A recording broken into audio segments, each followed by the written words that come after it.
The next tab in the app is Library. Let's take a look. The header immediately shows the number of dives, total underwater time, library size, and the number of videos and photos. The library is grouped by month and year for easy navigation. Each group can be expanded to reveal its dives. An expanded dive card shows the main information at a glance: date, location, maximum depth, duration, temperature, and attached media. You can also give a dive card its own cover. A newly imported dive may not have one yet, but you can select a cover from the dive media or from your photo library. Without a cover, the card uses a simpler appearance, but it still shows the essential dive statistics. Let's open a dive. The dive screen has 3 tabs: Profile, Media, and Details. Profile displays the depth graph. Media markers show the exact points during the dive when photos or videos were captured. Tap a marker to preview that file directly on the graph. For more control, open the Media tab. It lists the available media categories for this dive. The Help and Guide section explains in more detail which file types each supported camera creates. Here you can work with media in bulk. Select an entire category, save the selected files to photos, or delete them from the library. You can also select individual files.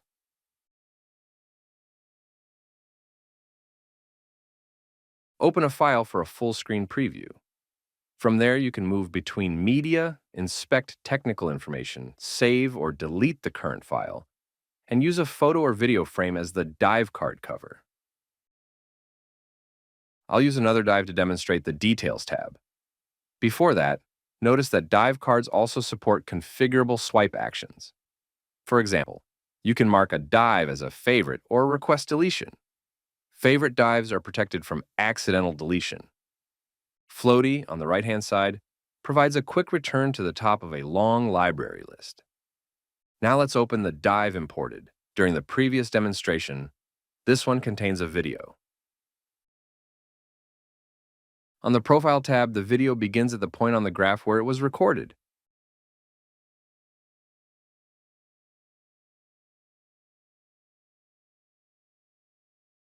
You can also open it from Media and control playback there.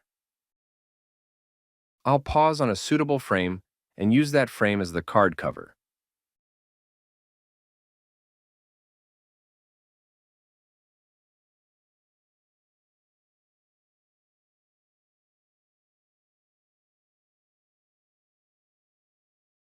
When we return to the library, the dive now has a more distinctive visual identity.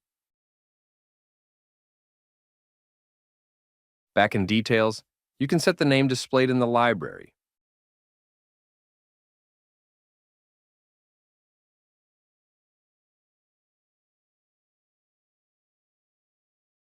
Mark the dive as a favorite, and correct its displayed date and time. These edits do not overwrite the original camera log.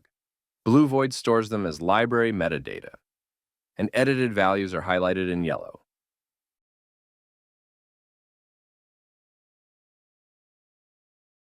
You can also add notes, export the original dive log, request deletion, and assign a location. The location picker opens at the dive's existing coordinates when they are available. You can search for a place, move around the map, and choose the exact point you want. There we are. After selecting a location, BlueVoid lets you choose the level of detail displayed for the dive: a nearby place, region, country, street level label, the coordinates themselves, or a custom name.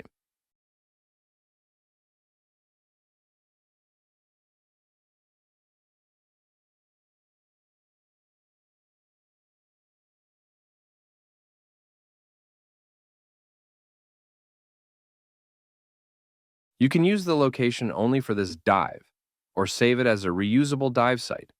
Saved dive sites can be assigned to other dives later. Dive sites can also be marked as favorites.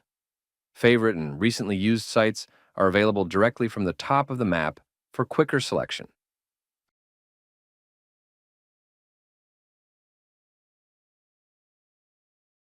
Finally, Library filters make large collections easier to navigate. You can use detailed filters, sorting, and quick filters, such as new or favorites. That is the BlueVoid Library.